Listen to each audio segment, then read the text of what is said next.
मेरी बेटी के साथ गलत हुआ है, उससे न्याय दो। उसकी इस तरीके से मौत हो जाना कोई घटना नहीं बल्कि सोची समझी प्लानिंग थी। यही कहना है नीट छात्रा के परिजनों का।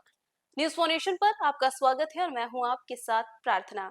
बिहार की राजधानी पटना में घटी घटना, नीट छात्रा की घटना जो है वो लगातार सुर्खियों में बनी हुई है और तूल पकड़ते इस मामले में एक के बाद एक खुलासे होते जा रहे। जहां एक तरफ जांच एजेंसियां अपनी जांच तेज कर चुकी हैं, तो वहीं दूसरी ओर देखिए सरकार पर भी कई बार निशाना साध रही है विपक्ष। और सरकार का भी ये कहना है कि पुलिस के ऊपर कोई दबाव नहीं है, वो स्वतंत्र है और सही ढंग से जांच करे और निर्दोषियों को सजा मिलनी ही चाहिए। लेकिन इन सभी के बीच परिवार वालों का ये कहना है कि ये जो कुछ भी हुआ है, ये कोई घटना नहीं बल्कि सोची समझी प्लानिंग थी, मेरी बेटी को मारने की।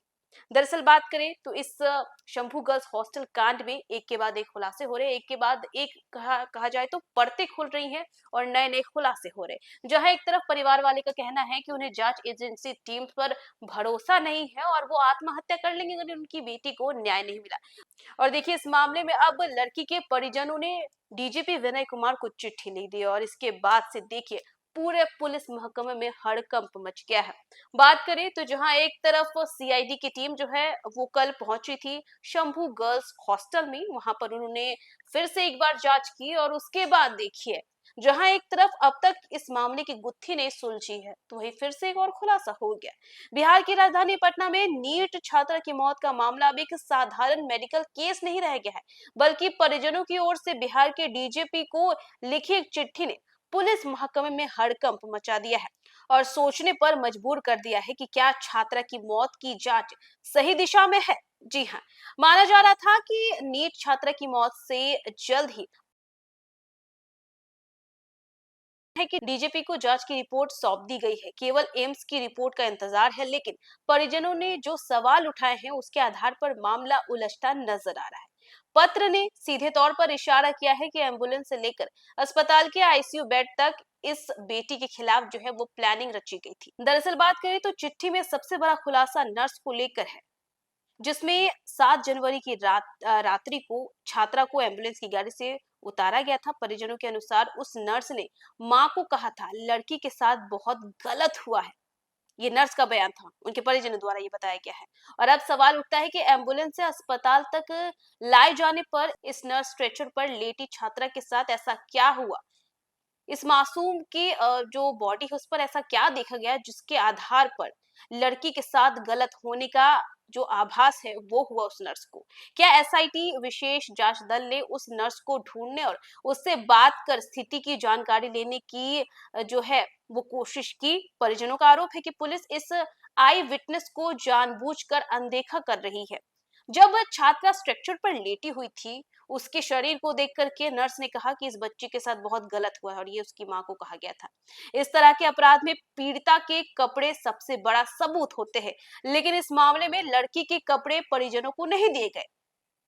यहाँ प्रभात मेमोरियल हॉस्पिटल की भूमिका संदिग्ध नजर आती है। पत्र में परिजनों का आरोप है कि छात्रा से घटना के समय जो कपड़े पहने थे छात्रा ने, वे अस्पताल से गायब कर दिए गए थे। और ऐसे में बड़ा सवाल है कि आखिर उन कपड़ों में ऐसा क्या था जिसने दुनिया की नजरों से उसे छुपाना पड़ गया था।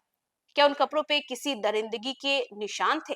पिता के पत्र के अनुसार ये जो प्लानिंग थी उसकी जड़ें अस्पताल के आईसीयू तक फैली नजर आती है। पत्र के 8वें पॉइंट के अनुसार 9 जनवरी तक डॉक्टर अभिषेक परिजनों को बता रहे थे कि बच्ची को वायरल वायरल मेनिंजाइटिस और उसे जो है दवा दी गई है। लेकिन जैसे ही मामला मीडिया में उछाला, कहानी कुछ और ही हो गई, कहानी पूरी बदल गई। परिजनों का कहना है कि अचानक नींद की गोली और जो है ड्रग का एंगल निकल कर के सामने आया। परिजनों ने डीजीपी को लिखे पत्र में सीधा सवाल किया है कि जब डॉक्टर खुद दिमाग में क्लॉट यानी रक्त का थक्का की बात कर रहे थे, तो फिर बिना किसी ठोस फोरेंसिक रिपोर्ट के इसे ड्रग का मामला बताकर के केस को दबाने की कोशिश क्यों हो रही है। चिट्ठी में चित्रगुप्त नगर थाने के प्रभारी रोशनी कुमार की भूमिका पर भी सवाल उठाए गए। इस आरोप से पुलिस भी इनकार नहीं कर सकती। इधर परिजनों ने भी जांच को शुरू से भटकाने का आरोप लगाया है। परिजनों का कहना है कि हॉस्टल मालिक मनीष रंजन और संचालिका नीलम अग्रवाल के मोबाइल सीडीआर की जांच ना होना इस शक को पुख्ता करता है। परिजनों को जो है पर्दे में रखा गया है और कई सारे ऐसे सबूत जो है उन्हें मिटाने की कोशिश की गई। नीट छात्रा की मौत ने पूरे प्रदेश को आक्रोशित कर दिया है। डीजीपी को भेजी गई यह 8 बिंदुओं वाली जो चिट्ठी है सोशल मीडिया पे आग की तरह फैल रही है। लोग पूछ रहे हैं कि क्या बिहार में अब बेटियां हॉस्टल में भी सुरक्षित नहीं है। अब सबकी नजरें पुलिस मुख्यालय पर टिकी है कि क्या डीजीपी इस प्लानिंग की परतें खोलने को नए सिरे से आदेश देंगे या फिर ये चिट्ठी भी सिस्टम की फाइलों में कहीं दफन हो जाएगी। तो देखा आपने कि परिवार वालों ने चिट्ठी लिखी है बिहार के डीजीपी को और उनमें उन 8 बिंदुओं को रखा गया है जिस पर ध्यान नहीं दिया गया। सबसे मुख्य चीज जो इस पूरे केस में निकल कर के सामने आ रही है वो है नर्स का बयान। जब छात्रा की बॉडी को स्ट्रक्चर पर लेटाया गया था तो उसकी बॉडी को देख के नर्स ने लड़की की मां को कहा था कि इस बच्चे के साथ बहुत गलत हुआ है। लेकिन परिवार का यह आरोप है कि क्या जांच एजेंसी ने एक बार भी उस नर्स का बयान लेना चाहा, उससे मिलने की कोशिश की, बातचीत की, नहीं की। लड़की के कपड़े अचानक से गायब हो जाते हैं जो कि सबसे बड़े सबूत ऐसे केसेस में निकल के सामने आते हैं। कपड़े वो गायब हो जाते हैं और ऐसे ही बिंदुओं को एकत्र करके एक चिट्ठी बनाकर परिजनों ने डीजीपी को सौंप दी है और उसके बाद अब सभी की निगाहें टिकी हुई हैं पुलिस मुख्यालय पर कि क्या पुलिस मुख्यालय इसको लेकर के एक्शन में आती है या फिर ये भी चिट्ठी भी फाइलों के नीचे दब कर रह जाएगी।